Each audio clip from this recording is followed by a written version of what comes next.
Okay, I believe we're live. Just going to wait for a few people to sign on, and then we'll get started. I have a very special guest today, a friend and colleague. I'm going to mute my email program here. A little distracting. So I have a guest with me today, Dr. Bhushan Katira, and I hope I'm saying your last name right. I'm going to bring him on in just a moment, and I'm very excited to talk about his work. And so maybe a little bit of background with the two of us. So I met, you know what, I'm going to bring you on first. Let me just do that. Let's bring you on. Hi, how are you? Hello, good, how are you? I'm excellent, thank you. All right, so I'm going to share a little photo first in just a second. But first off, why don't you tell the audience a little bit about yourself, where you are currently and how you got there? Oh, thanks for asking that question, Tom. It's a difficult question to answer as such. But hello, everyone. This is a phenomenal thing that Tom does. It brings us all together and we can share a lot of our insights in respiratory physiology. So I'm Bhushan Katira. I come from Mumbai, India. I was trained as a pediatrician and then as a pediatric intensivist in Mumbai. And then about 7 or 8 years ago, I came to Canada in Toronto. I started my clinical fellowship at the Hospital for Sick Children. And having finished that, I fell in a great admiration of this guy called Dr. Bryan. He was then the chair of anesthesiology at University of Toronto and a clinician scientist at Sick Kids. And he ran an animal lab. Oh, that's a lovely pic. Didn't mean to show that yet. Sorry, talking about Bryan's yeah, so he runs an animal lab at Sick Kids. And I was really attracted to work with him because the laboratory investigated relationship of the ventilator with the lungs in animal models to see what could cause injury or what could protect it from injury, which is probably a very central question in respiratory critical care. And now more than ever in this pandemic, it has become phenomenally relevant. Mm-hmm. A lot of Bryan's work really has become clinically relevant. Exactly. When I joined him, it was to my honor. I was also joined by a great Japanese guy, Takeshi Yoshida, who had started his postdoc at Bryan, which was his second or third postdoc. He had worked with many people before, but I was just starting research. So I had Bryan, of course, was at a very senior situation, but I had also an immediate senior like Takeshi Yoshida. And everybody knows Bryan and Takeshi's work along with Marcelo Mato on spontaneous breathing and how spontaneous breathing or heavy effort can cause lung injury. And there was a time around when things were being discussed. This was before the Rose trial, and that work has had a profound impact on the way we manage patients. Around this time, a laboratory assistant in Bryan's lab, Ms. Doreen Engelberts, had a very serendipitous observation in some of the rats. She was studying positive pressure versus negative pressure. And when a positive pressure was suddenly removed in some of those rats, they had florid pulmonary edema. These were normal animals. They did not have any lung injury previously. And this was a little bit surprising that we remove ventilator pressure several times while disconnecting, right? Mm-hmm. But when that happens, we don't think that can cause florid lung edema. That's not what we think. We think it can cause some atelectasis, some desaturation, but not edema, which is injury. And this is what made us think that, wow, this is something different that's happening. And that is exactly the time when I joined the lab and I was like, Bryan, I'd like to investigate this because it seems that we have kind of overlooked this phenomena. And then started a journey. We got this, we defined a lung deflation injury. We published a paper in the Blue about 2 years ago or 3 years ago now. And alongside that, I also repeated some classic experiments from 1974, which was the pioneering work on Willy. This was done by Webb and Tierney. And based on that work, everybody followed the tidal volume or stress in the alveolar regions, etc. Yeah, and this is your paper here, abrupt deflation after sustained inflation causes lung injury. Yeah, that is that paper. This, along with the other paper, together we figured out that the vascular forces, the blood flow, the abruptness of blood flow that comes from The heart, when airway pressures are suddenly removed, can itself cause injury to the lung, much like reperfusion injuries after lung transplantation or after cardiopulmonary bypass. So if a PEEP is kept for a very long time, you could hyperperfuse the lung, and sudden release of that PEEP can hyperperfuse the lung and cause a lung injury. We have moved to larger animal models, and some good work has been happening. During this period, Takesh and I were also investigating the relevance of esophageal pressure as to the actually measured pleural pressure. And Takesh had done this work in Brazil with pleural pressures being measured in the cavity, but in the supine position. And then he published it with cadaveric experimentations as well. Then we said, why don't we do it in prone position? And that is where the current paper, today's paper, comes in. That the pleural pressure gradient, which is the ventrodorsal gradient of the way the pleural pressure is distributed. Clinically, we have esophageal pressure, and we believe that that is the pleural pressure across the lung. Yeah, but it's a global measure. It's a global measure, right? Yeah. It's a global measure, right? But we can't measure pleural pressure at every part of the corner. We just have to make that assumption that it is a global measure. Mm-hmm. But whether it is really measuring equally the areas which are in front of the lung and in the areas which are back of the lung, or more correctly, the areas which are gravity influenced versus which are far from gravity. So what is it measuring, and does it change with pronation? And whether esophageal pressure is interpretable as dependent pressure in pronation? Probably not. And second, how do the regional pleural pressures behave when somebody's turned prone? Now, this kind of experiments can't be done in clinical medicine, right? You can't measure them. This has to be done. These insights have to come from animal experimentation. Yeah, we're not going to start poking holes in people's chests and putting pleural pressure sensors. I mean, people have chest tubes, but they're not exactly where we want to measure these pressures. Exactly. So that's a little bit too experimental for the ICU. So I believe you prepared some slides to actually walk us through this whole process, sort of talking about exactly what you did, and then actually describing the methods to your research. And then we can describe some of the results and the findings, which I think are really cool and fascinating. Mm-hmm. And I think actually add to the concept that prone positioning is not just something to improve oxygenation. Am I correct? That is absolutely right. This is the central idea of at least today's talk. And if that single point I can get across, that would be amazing. Yeah.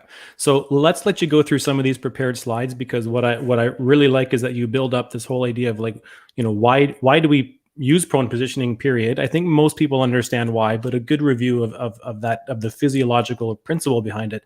But then what led you to question certain things and then to do this experiment? So go right ahead. Yeah. So I can advance my slides. Is that correct? Yeah. Oh, great. I think you'll have to click on your slides. Yeah, perfect. Gotcha. Yeah. So this, I have no conflicts of interest. Let me just go through. This is a slide which my colleague and our colleague, our friend Tom, and my friend Irene Thalia shared with me. She probably was on a podcast here last time, or she's going to be doing a podcast with Tom soon.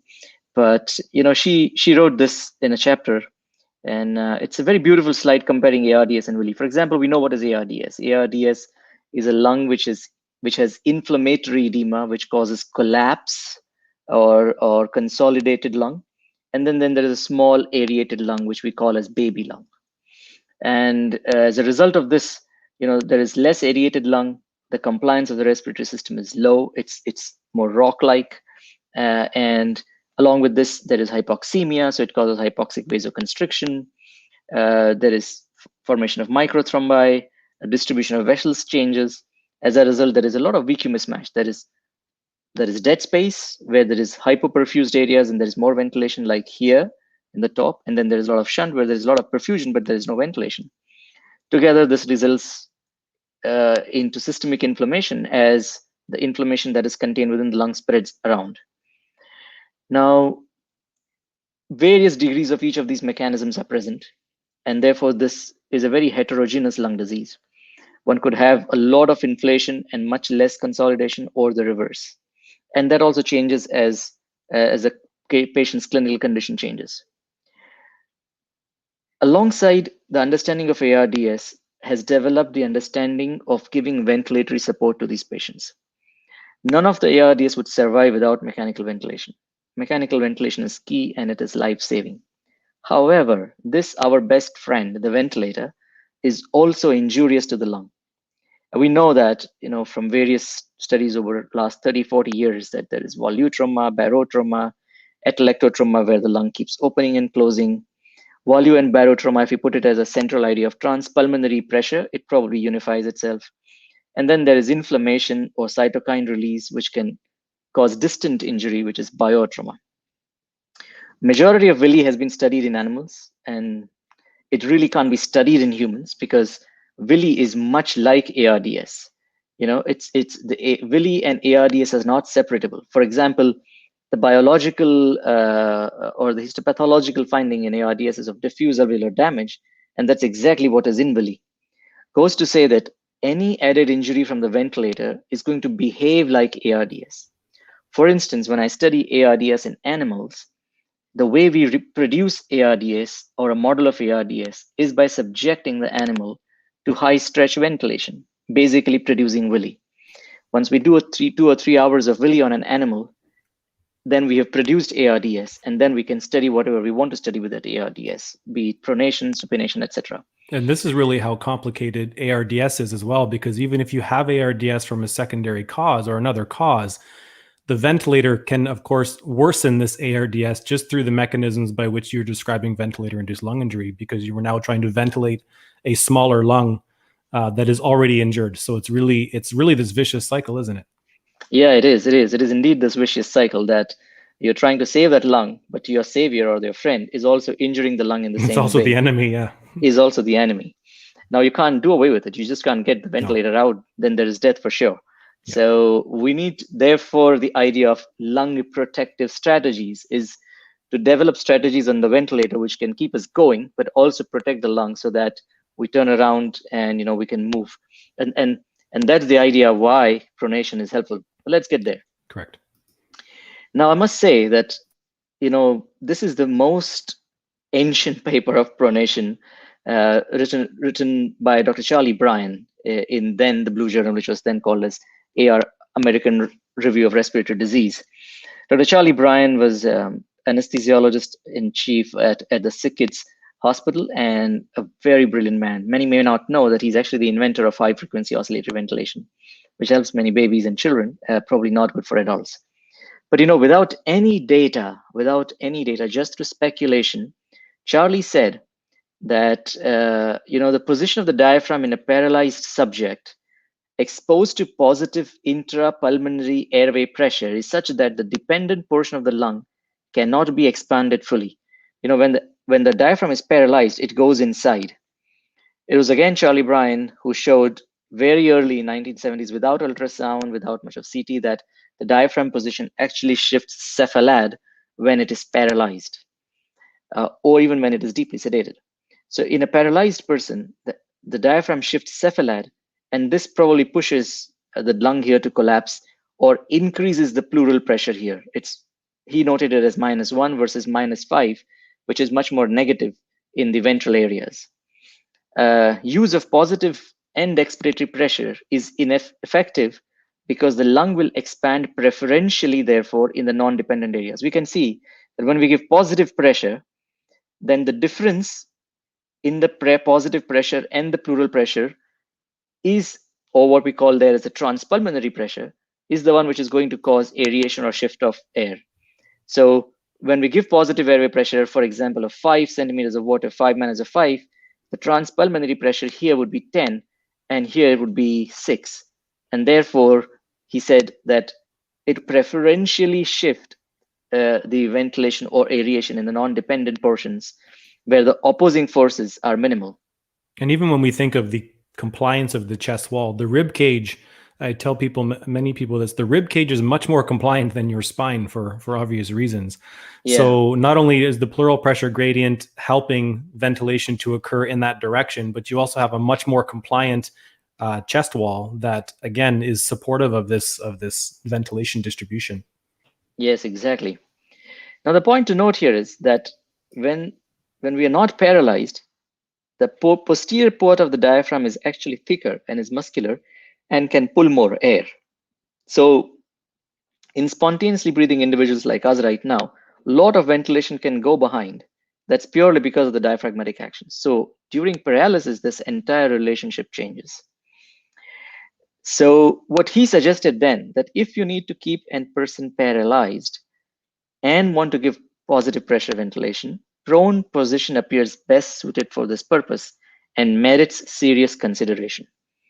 Not many people thought of this before, and it was after his writing that a lot of people started considering using prone position.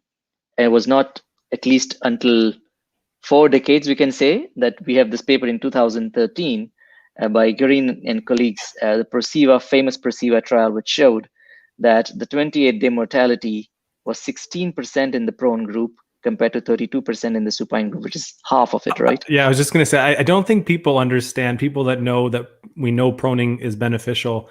I don't think they realize that it was a 50% difference in mortality. Like it was half the mortality at 28 days. Exactly. Like truly a remarkable reduction in mortality compared to any other research study we have in ARDS. Even high versus low tidal volume had about a 9% difference in mortality. Exactly. Like this is really, really drastic. And what's fascinating is like you pointed out, since 1974, the concept was sort of introduced. And here we are, 2013 was the publication date for this study. But it wasn't the first. It wasn't the first study. Many studies came before it, but this one, what it did intelligently is evaluate all of the issues of previous studies. For example, not using lung protective ventilation, the timing of proning, how long they did it, when they started it, early versus late in the course of ARDS, all of the issues that you could argue as the limitations of previous studies, they addressed in this study and actually did, I would say, probably the best protocol, which is why we all use this protocol of 16 hours of pronation. This is the study that took all the previous mistakes and perfected them into this protocol that ended up in the results that we see today. Yeah, absolutely. You're right. Like in the previous times, if pronation was used more as a rescue, so if there was somebody very sick, we would do it late. So most of the protocols were late. They were short-lived. They were as short-lived as 2 hours, some of them. Yeah. And largely they categorized response as oxygenation. Yeah. But with a lot of careful study, people showed that it's not just oxygenation response. It is the length of time and the start of pronation as early in the disease, both impact. And that's exactly as Tom said, that the group, the Perceiva study group, corrected all that. In fact, they had almost sometimes less than an hour's time of randomization after consent, and sometimes their consent was before intubation. So it goes to say that pronation was done very early in that study, and it was kept for 16 hours every day, and almost 75% of the times for all the sessions, all the days of pronation, patient was in prone. So it goes to say that there was not just 16 hours a day, but for a lot of time, and the mean duration was between 4 to 7 days. Some patients were pronated for 7 days, with 75% of their total time during that 7 days as prone position. Yeah, the protocolized time was 16 hours, but the average, I think, was 17, if I'm not mistaken, meaning there was likely more extended periods of proning because patients did not tolerate the supine position very much. Obviously, some patients didn't tolerate as long. Yes, exactly. But, this is a phenomenal reduction in mortality, right? It's a phenomenal reduction in mortality. There are very few things like the high and low tidal volume that have really impacted mortality so much. Yeah. So, and this is the two groups. We know the study very well now. The question is, how did this actually happen? Why did all the previous studies not show this difference? And why did this one show? One of the reasons is, of course, time. But we said, well, let's get back to the original thinking that Charlie Bryan brought in and investigate the effects of the pleural pressure gradient he was talking about, along with another important thing that we need to understand is its interaction with positive end expiratory pressure. Even with a lot of study in pronation, there are very few studies which have systematically studied the relationship of PEEP with pronation and its impact on how the ventilation or the stress is distributed regionally. And so we said, we need to figure this out. Probably if there is a relationship we figure out, then we can take advantage of both, of PEEP and pronation, so that we can improve our outcomes even better. And I think we can just sit for a moment and admire the author list here. Yes. Very hardworking, extremely hardworking people in research. So Doreen Engelberts, you've mentioned her a couple of times. She has worked in Bryan Kavanaugh's lab for how long now?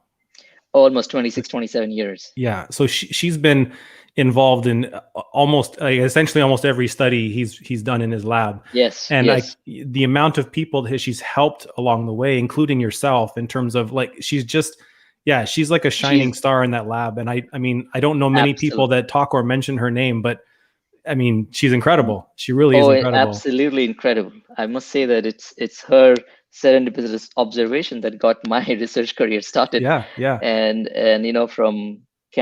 from intubating rats and cannulating their carotid arteries to several of the things that I've learned from her, which are extraordinary research skills to help sort out many, many questions. Yes, Doreen Engelberts is a star. Yeah, I just wanted to give a shout out to her as well as other people. Obviously, I mean, we have Kohei, who's been incredible. Luca, is Luca still in Toronto, or is he gone? Is he gone back home now? He's back in Italy. He's back in Italy. That's right. Yeah. And then Felipe, who's back in Chile. I was just speaking to him yesterday, actually.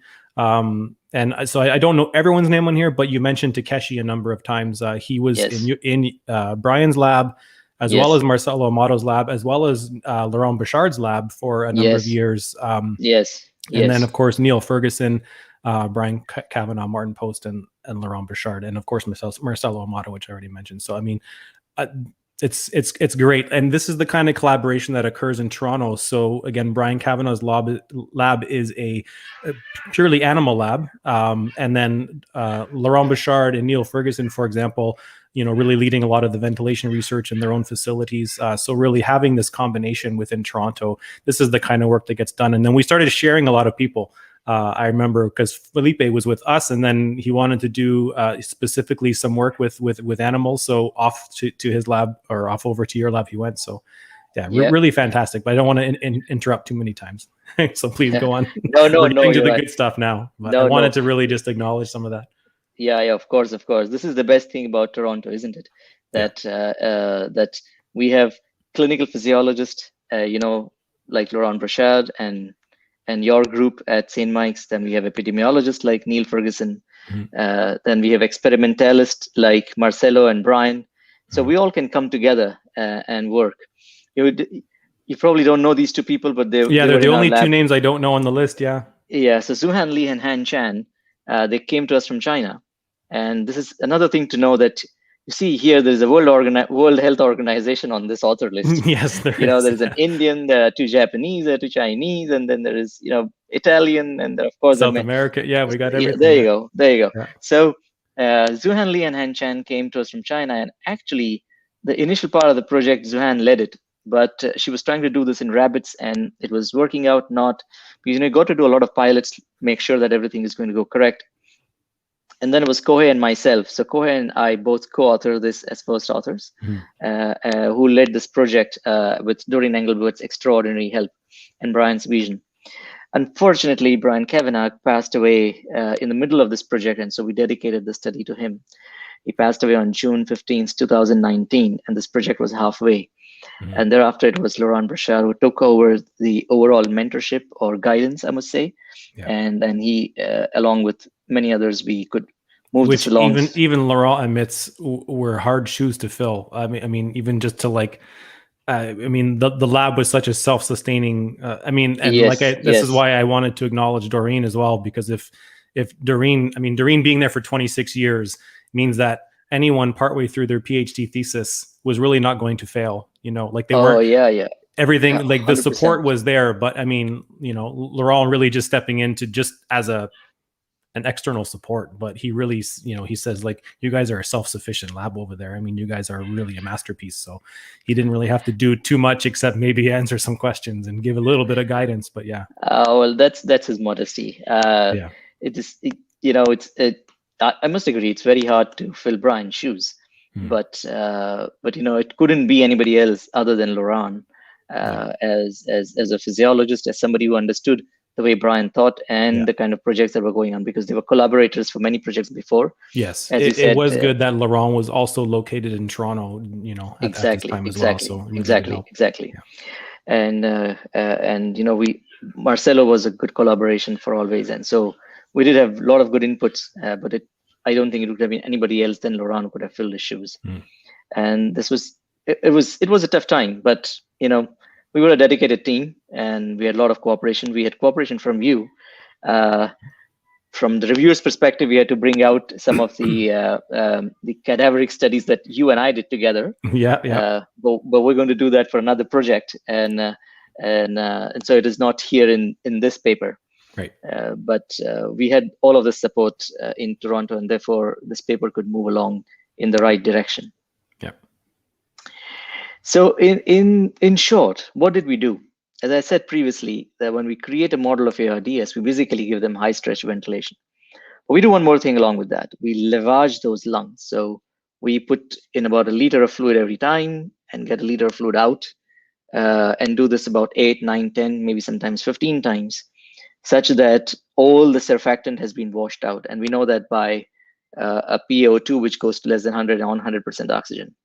And then we give them a high stretch ventilation of almost 40 by 0, 40 of plateau on a 0 of end expiratory pressure, or 3 of end expiratory pressure for a median period of 2 hours, I would say. And at the end, we create a tough model of ARDS where inflammation can stay for almost 3 to 4 days if you have to study it that way. We did a couple of series, but today I'll present one of those series which is important, where we did a crossover randomized trial of these animals, but from supine to prone position, and keeping their tidal volume constant at about 7 ml per kilo, basically using lung protective strategies other than PEEP, everything else being constant, using slightly permissive hypercapnia, respiratory rate, which is good, and starting off with a lower driving pressure. We did a decremental PEEP trial going from 20 down to 3. With 1 centimeter every 30 to 40 seconds or 60 seconds at times, depending on how we measured. And what we did at that time is simultaneously measure airway pressure, esophageal pressure, which can be done clinically. We also measured pleural pressure, and I'll show you that in a minute. And we did electrical impedance tomography. With all of this, we calculated the pleural pressure gradient, we calculated tidal distribution of ventilation, and regional lung compliance, and I'll show you that in a minute. What am I talking about as pleural pressure gradient? So here, we put in a pleural sensor, basically an esophageal balloon. We opened up the chest from the lateral side, put the esophageal balloon, removed all, de-aired the, and we put in another esophageal balloon in the posterior part of the lung. We de-aired the thorax. We closed that in about 3 to 4 layers, and we de-aired it with high PEEP being used. This is before causing injury. So we were very sure that there was no air. We later on did several CT scans on these animals, and we showed that there was no pneumothorax with the protocols that we did. And so this is the pleural pressure measurement. This is directly measured in this region, which we called as non-dependent in supine, which is the ventral region, and dependent in supine, which is the dorsal region. And we calculated a gradient as dependent minus non-dependent. The dependent is usually always higher because it is influenced a lot by gravity. So entire weight of the chest wall and the lung falls on the dependent. That adds to the pleural pressure that we're measuring there. So dependent minus the non-dependent becomes the gradient. Now, why is pleural pressure gradient important? If we go to see if the airway pressure has 2 impeding forces in the 2 separate areas, which is the pleural pressure. So in a way, pleural pressure gradient is also therefore the transpulmonary pressure gradient, because the airway pressure is common on both the regions. So when it says the transpulmonary pressure gradient, that means it is the gradient that will dictate how much amount of air goes to one or how less it goes to the other part. And therefore, pleural pressure gradient is important. While in prone, the dependent now is in the ventral region, and the non-dependent is in the dorsal region. But the gradient is again calculated as dependent minus non-dependent, for obvious reasons that this is going to be much more higher than the pleural pressure here. So this is about the pleural pressure, which is the crux of this paper. And then simultaneously, we're monitoring electrical impedance tomography with a belt placed in the mid chest. Here are the first results. I'm showing you only 4 PEEP points where we measured the pleural pressure simultaneously with esophageal pressure. And this is important information. As we reduced PEEP from 20 down to 5, the non-dependent, which is dark circles, decreased, and so did the dependent, which is open circles. We can see that this dark circles, or the non-dependent pleural pressure, which is the ventral pleural pressure in supine position, is lower than the dependent pleural pressure, which is higher. The esophageal pressure is closer to the dependent or the dorsal pleural pressure. Goes to say that esophageal pressure probably reflects the dependent pleural pressure and hence can be used as a surrogate of dependent pleural pressure. If you want to open up the dependent part of the lung, esophageal pressure can be a good guide. This is exactly what Takesh showed in his paper as well. So this was good that it was confirmatory to what was published earlier.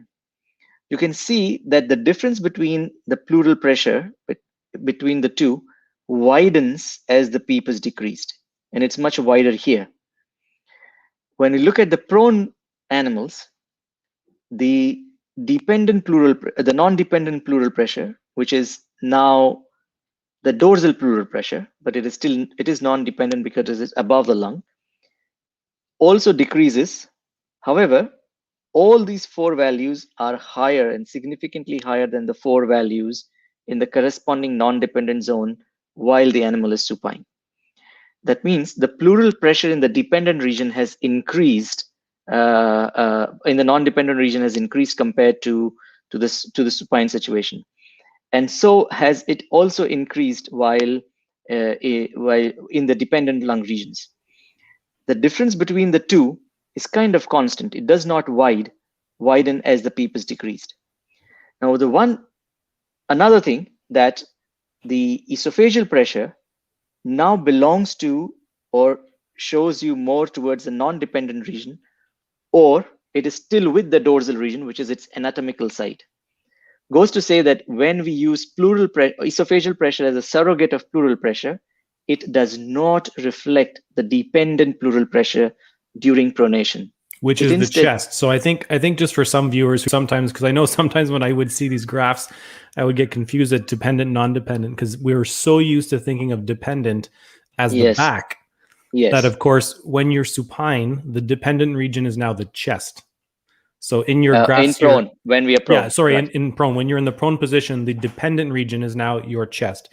So dependent in these graphs just means the area that's on the bed, essentially. The area that's on the bed, absolutely, absolutely right. So this is the chest, and this is the back. So the esophageal pressure still stays, of course, at the back, but which means that it is now the opposing force for the non-dependent lung and not the opposing force for the dependent lung.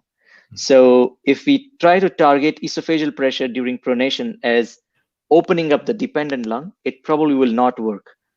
Right. Now, what is the importance of these pleural pressure values being? So sorry, Bhushan, just to clarify what you just said, just ask it, just so I'm clear. Yes. In other words, in the prone position, it becomes more challenging to use a PEEP level high enough to open up this part of the chest, the part you're lying on. Yes, exactly. Because you actually don't have a measure to tell you what is the opposing force that you need to overcome. Right. So if you're measuring esophageal pressure, it's now showing you essentially still closer the pressure to the back, and you have no idea how much higher. Again, you'd have to assume a gradient, but you can't. You would have to set the PEEP much higher than that level simply to open up the dorsal, or the chest, the ventral regions, which are now the dependent zones. So this is actually very interesting because I find in many patients where I've put prone with EIT on, I find that of course the ventral region of the lung definitely diminishes in its aeration, but the rest of the lung looks so homogeneous that I'm quite happy. Yes. And increasing PEEP does not seem to open up that ventral region easily at all without causing excessive pressure on the ventilators. So this is actually a nice way that this has been demonstrated. Yes, absolutely right. That the posterior lung opens up so well that you might do away without opening up the ventral lung. Mm-hmm. And partly there's another reason in this graph itself everybody can appreciate that since the pleural pressures in both the regions have increased, it has actually decreased the transpulmonary pressure for the same PEEP value. Yeah, I hope this is making sense. That this is very important because transpulmonary pressure is the true distending pressure of the lung. So I know we're showing you're showing end expiratory pressures here, correct? Yes. But you would assume because all pressures are increased that even the inspiratory pressures that are considered stress and strain, which I think you're going to look at as well, but these pressures now become safer. So I've told many people, if you have a patient being ventilated with high pressures, using the prone position will be more protective, even if your pressures are exactly the same on the ventilator. Yeah, this is absolutely it is true. More lung protective based on the fact that the transpulmonary pressure gradient changes so much, and you've really demonstrated that well with this study. Yes, this is absolutely true. I'll show you some more exciting data to exactly confirm what you said. Now in this graph, this is the gradient which we have spoken so far, the dependent minus the non-dependent. And this was the most exciting graph for us. If you look at supine, which is closed circles, as we decreased PEEP from 20 down to 3, and I show you many more PEEP levels almost at each centimeter, you see that the gradient goes from around 3 to as high as 8 or 9. So the gradient is PEEP dependent in supine position. Lower the PEEP, higher is the gradient. When the gradient is low, it means that the pressure in the dependent and non-dependent regions have come closer to each other, which means the lung is a little bit more homogenized. In a sense, the gradient has reduced. The opposing forces are similar. However, when the PEEP is decreased from 20 down to 3, during prone position, the gradient just does not change. It is pretty static. And in fact, for lower PEEP values, it is significantly lower than that in supine position. This goes to say that the homogeneity during pronation, if pleural pressure gradient is the measure of homogeneity, which we think it is, then that homogeneity during pronation is PEEP independent, which is very, very interesting. Now, this is not entirely true because this is pleural pressure. It does not take into account ventilation. And therefore, we need to make sure that how much ventilation is being distributed. So this was exciting that the pressure distribution is uniform. But if it is combined with ventilation distribution, which is also a little bit uniform, then entire thing would be very true. Yeah, you want to make sure if the gradient's not changing, does that mean that ventilation is safer, more homogenized, or is it completely unknown? Like do we actually know what's going on? The fact that the gradient isn't changing, does that mean ventilation doesn't change at all? Exactly. This is very important. And therefore, we also studied electrical impedance tomography alongside measuring pleural pressures. When we go to look at regional ventilation as measured through electrical impedance tomography, in supine position, now this is dependent, which is to say it is dorsal during supination. The ventilation is higher during high PEEP, and that ventilation in the dorsal area decreases when the PEEP is decreased. And it goes to a huge change, close to 70% down to almost 20%. Why is the ventilation heavier in the dependent region at high PEEP? Simply because the non-dependent region is very tight and it cannot inflate further or cannot ventilate. So the ventilation in the non-dependent region decreases. It's because it is very well aerated, but really can't ventilate. The compliance in that region is low. And the ventilation in the non-dependent areas, which is the ventral areas, increases as we decrease the PEEP. Almost reverse. It's a mirror image of one the other. And it gets homogenized only at a single point around 9 to 10. If we extend, statistically, it probably is between 9 to 11 or 12. That's where there is homogeneity. But beyond those values, there is significant inhomogeneity of ventilation. And this concept that when PEEP is extremely high, there's minimal ventilation occurring in the front of the chest, because that's essentially where PEEP sits. And then when you ventilate, the only where it can go is where you have more lung. And this was so Takeshi, who's obviously very interested in this, this was the letter that Takeshi and I wrote for the Blue Journal, where we demonstrated if you just apply EIT on a patient and you see that the ventral regions are not being ventilated, this should be an incentive to actually wean PEEP, to decrease PEEP, because chances are you're in this issue here where ventilation is diminished simply because PEEP is too high. Yeah, exactly. And so we were excited that we could reproduce what you guys showed before this paper, and hence it seemed that it's a reproducible model. But look at this. When we look at prone position, the ventilation at the two extremes is still different, but it has come much closer to each other. And numerically or statistically, it is only significant at very low PEEP values. For majority of the PEEP values, it is very well homogenized. And at least for a huge zone of PEEP from almost 8 to 14, you can say it is close to 50-50 throughout. That means the ventilation homogeneity persisted along with pleural pressure homogeneity. But it is not as homogeneous as the pleural pressure. Certainly, there's been some differences at extreme. Now, this is the interesting thing about directly measuring pleural pressure in regional areas is that one can calculate the regional driving transpulmonary pressure. When you say driving pressure of the lung is the pressure which is distending the lung with every tidal breath, right? When we remove the part of the pressure that is distending the chest wall in that region, the remaining portion of the driving pressure becomes the driving transpulmonary pressure. It's a complicated calculation, but it's easy to do. What you know is, an inspiratory transpulmonary pressure in that region. So it's an airway pressure minus the dependent pleural pressure. Then you know the expiratory transpulmonary pressure, which is PEEP minus the non-dependent pleural pressure at that time. And the subtraction of the two, which is inspiratory transpulmonary pressure minus expiratory transpulmonary pressure in one region, gives you the driving transpulmonary pressure of that region. So here, in this graph, we show the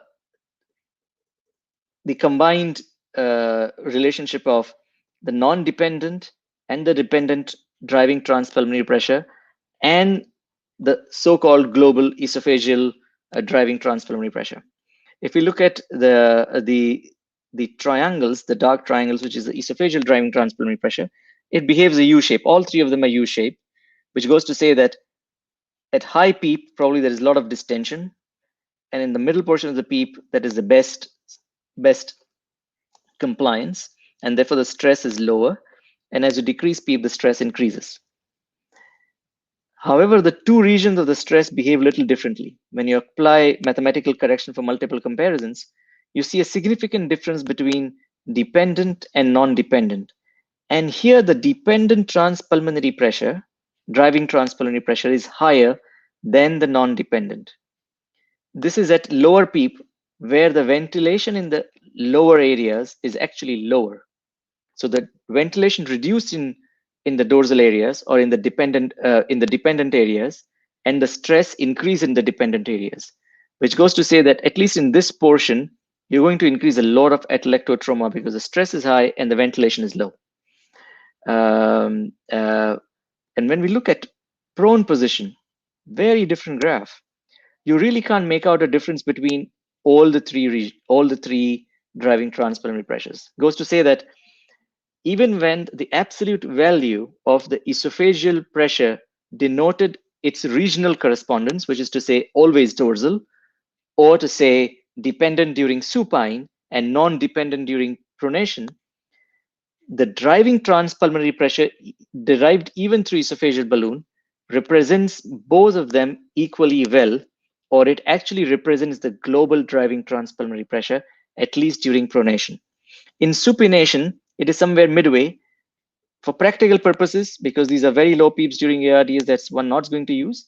For clinical reasons, I think it still represents the global driving transpulmonary pressure.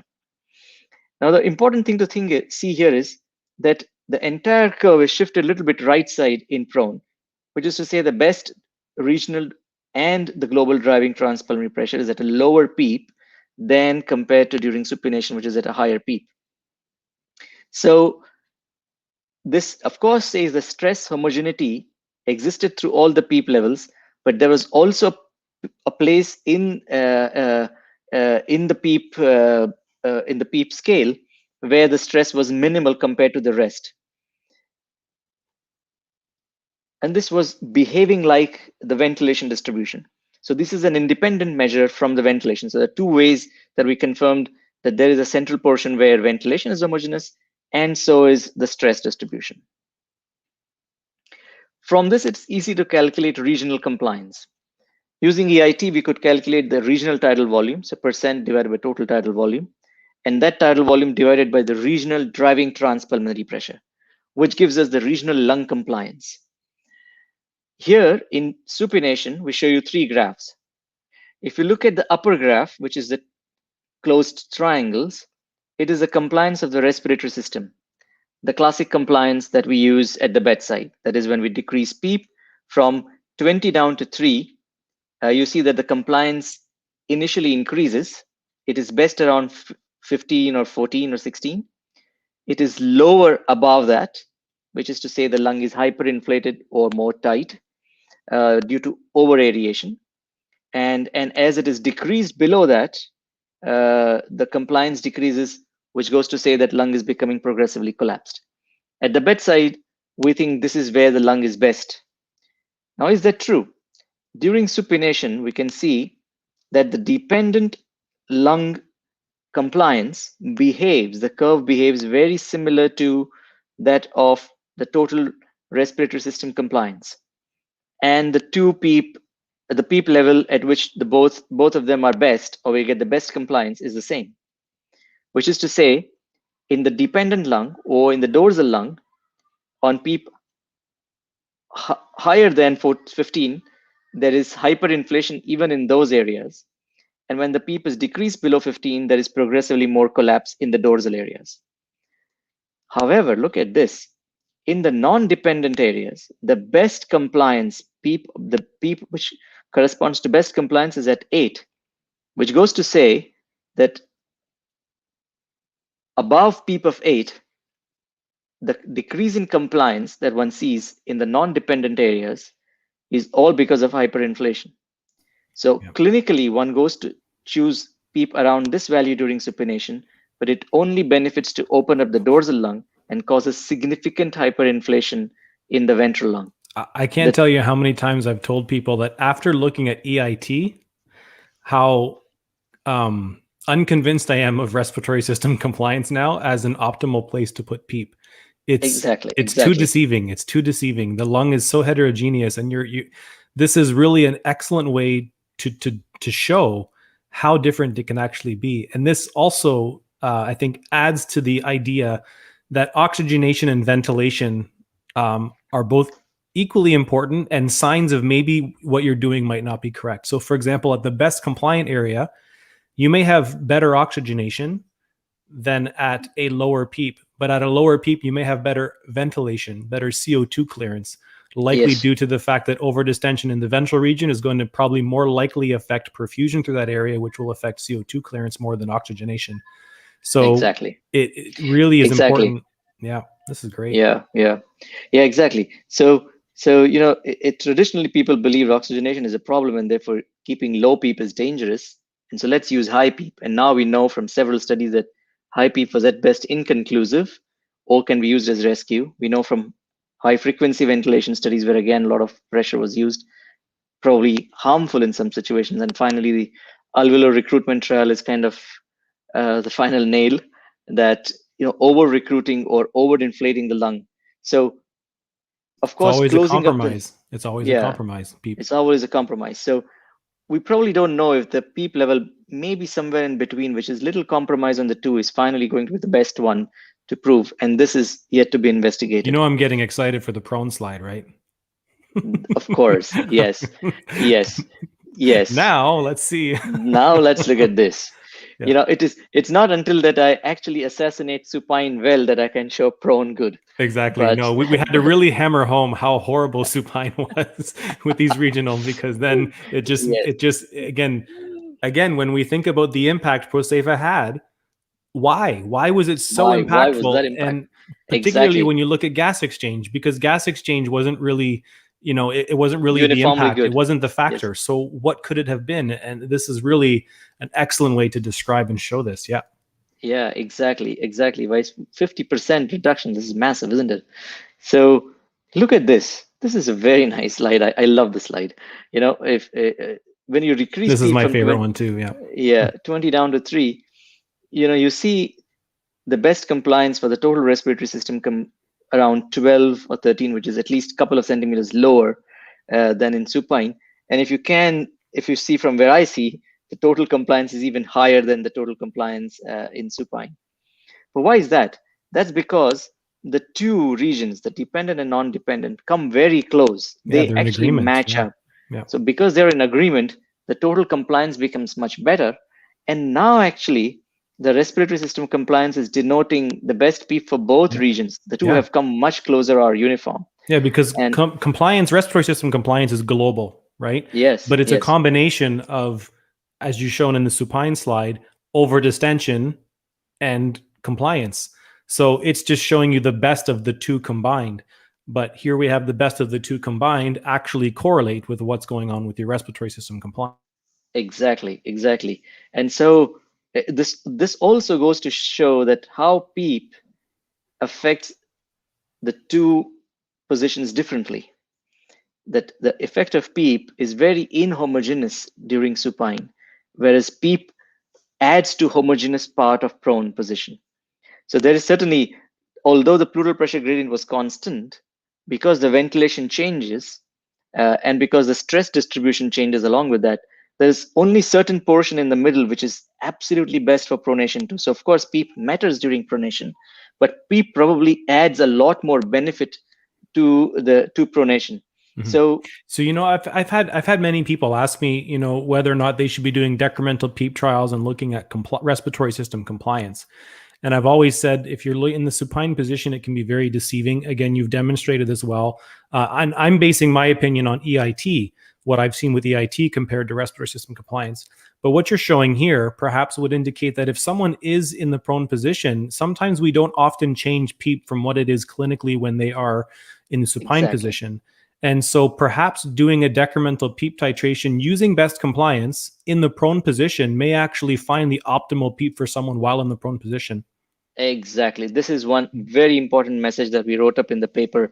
In fact, reviewers liked it that, so the best compliance PEEP actually identifies the best PEEP during pronation much better or more correctly than it does in supine position. And this is let's not forget the ART trial that showed harm using an aggressive recruitment maneuver followed by decremental PEEP titration.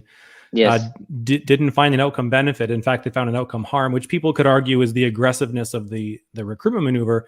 But when you think about them setting PEEP according to best compliance, and I think they said it best compliance +2. +2. So and they also now you have best it. compliance plus 2 more centimeters of water of over distension in the ventral region. You can imagine you're probably somewhere here.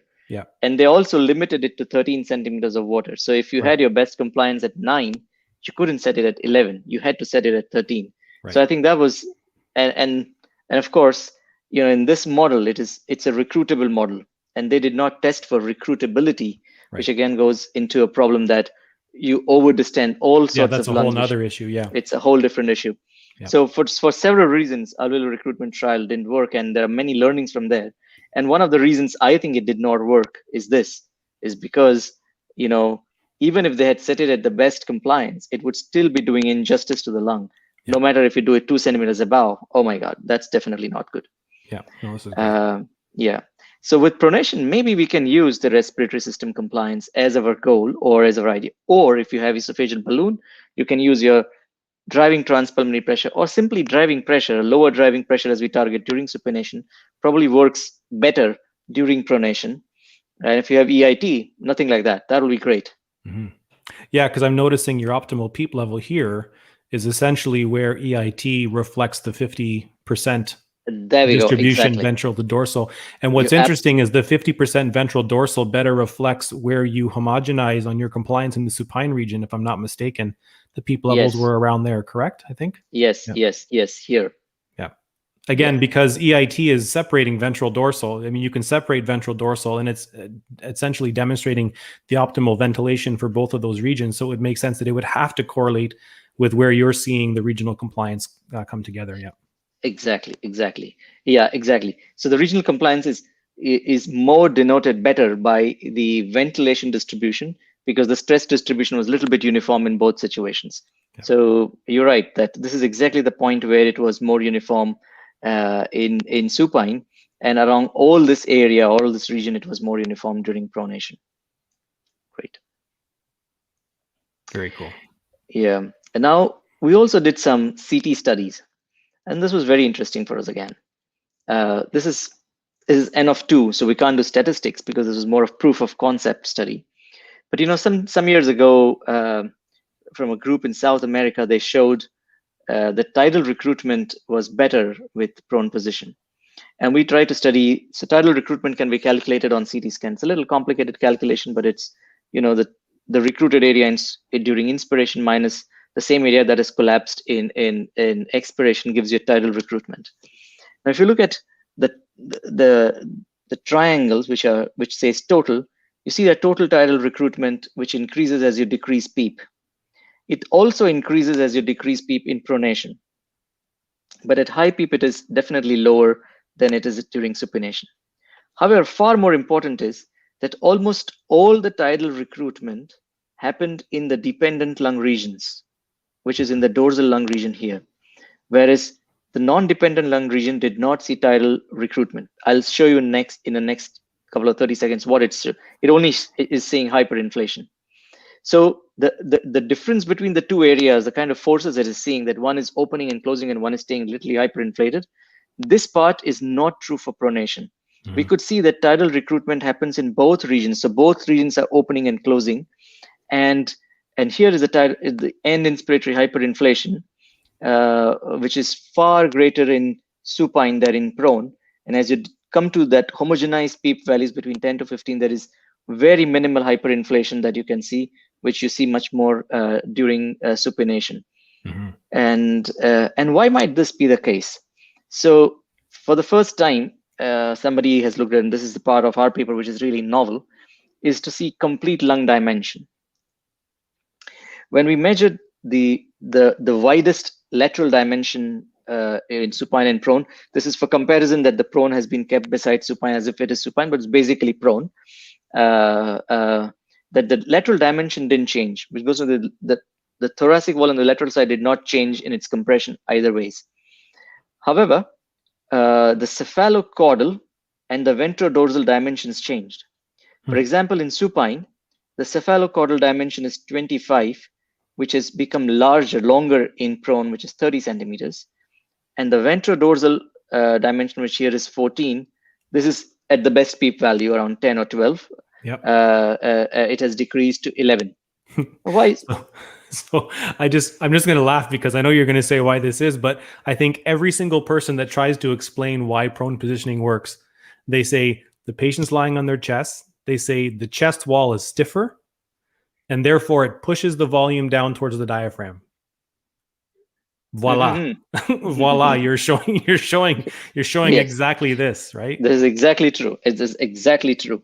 Now, why is this important? You're absolutely right that this is exactly what happens. There is a tougher chest wall which is pushing the lung down, and the diaphragm, which was being forced by the abdominal content, is a little freer, so it can be pushed back. And so you elongate the lung, but you compress the lung, right? Now, why is that important? For example, in the ventrodorsal axis is the axis where gravity acts most, right? So when something is impacted by gravity, it separates into fluid and air in its vertical gradient, or in the ventrodorsal gradient. So there's going to be a compartment here. There is much more edema here, and there's going to be much more air here. So if you have a vertical column, it separates into air and water very easily, simply because it is acted upon by gravity. But if you compress the vertical column into a more horizontal or elongated column, which is gravity independent, then the density becomes much more uniform. Does this make sense? This is important. Mm-hmm. Because that happens. That is the reason why tidal recruitment happened in both areas, why tidal hyperinflation reduced, and why there is so much of homogeneity that is happening. This is simply because the gravity induced differentiation does not exist, or is reduced. Can't say does not exist, that's incorrect. It exists, but at a much lower rate than it is contributing during the supine position. And hence there is definitely much more uniformity. There is equal tidal distribution at areas, and even the tidal recruitment, which is a sign of injury, is distributed equally, which is good, because if tidal recruitment entirely happens in one region, that region is likely to get more inflamed than the other region. Right. Instead, if it happens in both regions, at least the distribution of injury is equal. Right. And this has been shown in animal models many years ago, that with pronation, the lung injury happened overall was less, and it was more equally distributed across the lung, right. which is a fantastic finding, isn't it? Yep. Yeah, absolutely. Yeah. So in summary, we know that pronation improves VQ match, which is how it gets us better oxygenation. But that's not the reason why people survive. It is because we think, because it improves ventilation and stress homogeneity, so the lung is less injured with by the mechanical ventilator, and so it is lung protective. And this is one thing that goes into us, that prone position we use not because somebody is in a refractory hypoxemia. Whenever we hear a talk of refractory hypoxemia, or we read a paper on refractory hypoxemia, we look about PEEP, about prone, and then about ECMO. But prone as a strategy for refractory hypoxemia, yes, one should use it. Yep. But one should use prone. I mean, that was the much criteria more for ProSeva. But the question is, if we understand the mechanisms for why mortality was so different, then maybe we need to expand our criteria for proning into high driving pressure, high plateau pressure, or whatever, right? Exactly. Yeah. Wherever we think that the lung is likely to face more trouble from the ventilator, those are the patients where we should prone, even if their oxygenation is beneficial.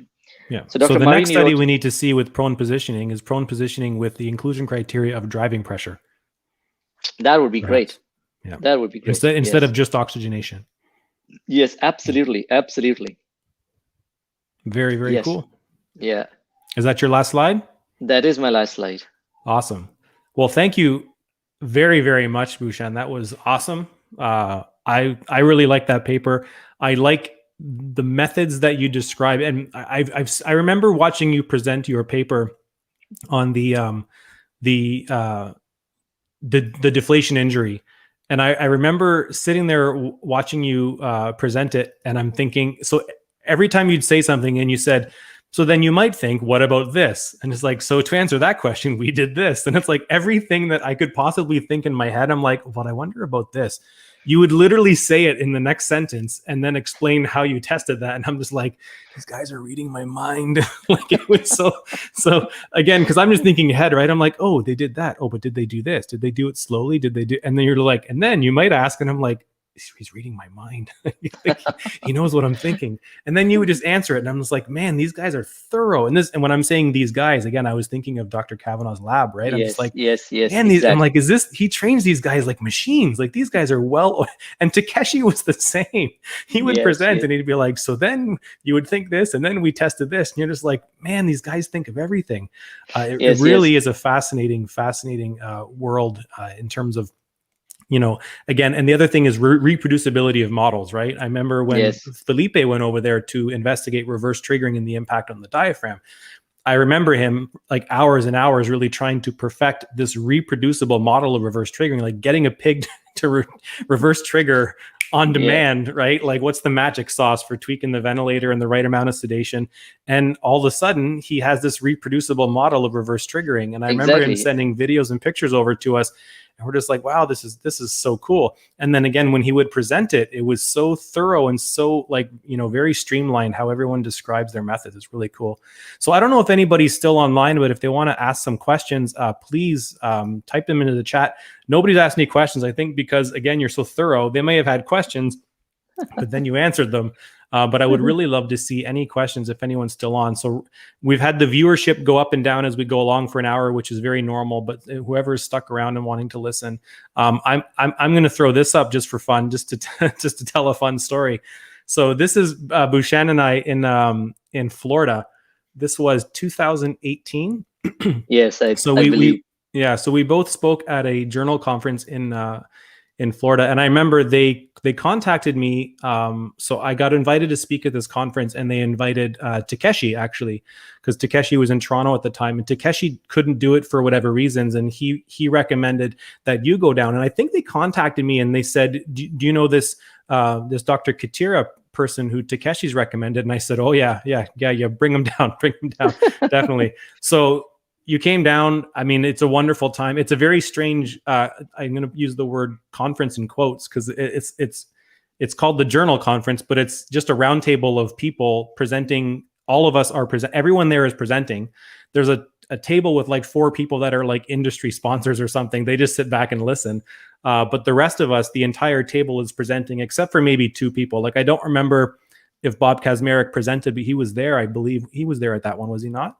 Yes. Yeah. Rest in peace. That was the first time I got to meet Dr. Kakmarak. It was fantastic. Yeah, and unfortunately, he passed away on April 1st. Next Wednesday, actually, or next Thursday, my guest on this live broadcast is Dean Hess, and we're going to talk about the legacy that was Bob Kazmarek. Oh, phenomenal!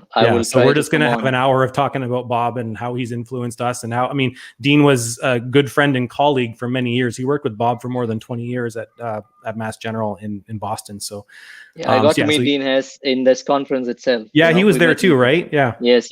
All the gurus were there. I think Neil McIntyre was probably there. Like, Neil McIntyre, Nicholas Hill. Yeah. I think I was the youngest, or probably both of us were the youngest. Probably. Yeah. No, I think I'm a little older than you as well. So yeah. So anyways, this picture here was when the conference was done. We had a day off essentially. And we're like, what is there to do in Florida? And so we looked around and we found a science museum. We're like, wow, there's a science museum. So we show up, we go there, and it's more like it's like a science center for children. So basically we're going around just acting like kids in this science center. So I also have like videos and stuff. I won't show them because they're kind of embarrassing for the 2 of us, but there's like like the tornado, you go in the tornado thing. And then I watched a video yesterday that I took of you. There's these goggles you put on, which were basically drunk goggles. And you had to walk down this aisle to a car dashboard, and you had to start the car. I just have the video of you walking, and it's like you can't even walk straight, and then you're trying to push the on button, and I'm just howling while I videotape you. Yeah, it was a lot of fun for 2 adults acting like children for a day, but it was pretty funny. Exactly. Yeah, so that's where this picture came from. So anyways, I don't see any questions coming on. Bhushan, we'll give it maybe just another minute if you have the time. See if anyone has any questions. But yeah, thanks again. I think this is really fascinating work, and again, it really adds to the fact that I think most people, when COVID hit, I mean, and there's data suggesting that prone positioning was horribly utilized prior to a pandemic. The LungSafe data basically showed that ProSeva, not ProSeva, but prone positioning was used in a very small percentage of patients who actually met criteria. I think the number might be as low as 16%, if I'm not mistaken. Yes. So extremely low. And if anything changed during this pandemic, it's been the use of prone positioning for the appropriate patients. So now people that have never prone before are proning. I mean, I was sent so many messages in the early phase of the pandemic, people saying like, we've never prone here and we're about to prone. Like, do you have any policies or any? And I'm like, yeah, there's lots of policies and videos online as well that people can find. But it really increased this, again, a life-saving tool. Like, I think people didn't realize, because maybe they didn't read the paper, how impactful it was. And many people had doubts with the paper. Like I worked with physicians who didn't think the study was that magical because he felt like all they needed to do was optimize PEEP. And I kept saying, because the average PEEP was 10. They're like, well, they probably just need higher PEEP. And I'm like, you could say that, but high PEEP studies haven't performed better than low PEEP studies. So just to say arbitrarily optimize PEEP, what does that even mean? What is optimal PEEP nowadays?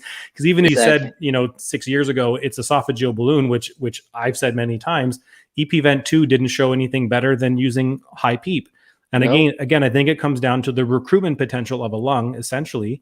And there's so many more elements to what lung protection is. And PEEP is only one aspect of it. As you demonstrated that in the supine position, you can set PEEP according to something like compliance, and it may be completely over distending a region of the lung that we're trying to protect. So the healthy region is typically the ventral region. The non-dependent region in the supine position, if you do a CT scan, this is the area of the lung that's typically open and, I want to say, unharmed, but at the risk of becoming harmed and yet you're over distending that region just to get the best compliance in the dorsal region. So Exactly. yeah, I think this work, a lot of people really need to see it. I'm glad we had the opportunity for the last hour to present it, discuss it, have some back and forth dialogue. But thank you so much for coming on. I don't see any more questions. If I get questions sent to my Facebook page that are a little bit too difficult for me to answer, I'll send you a message and you can reply, and then I'll send them off to that. But There's nothing difficult for you, Tom. Yeah, well, we'll see. We'll see. Yeah. So thank you so much. No, thank you so much for inviting me. This was a pleasure. I really wish I could interact with all the viewers, but at any point they have questions and you think we got to thank you. Thanks, Nicole. And if anybody wants to shoot out a question, no problem at all. Awesome. Thank you so much, and Thanks. take care. Take care, Tom. Bye-bye.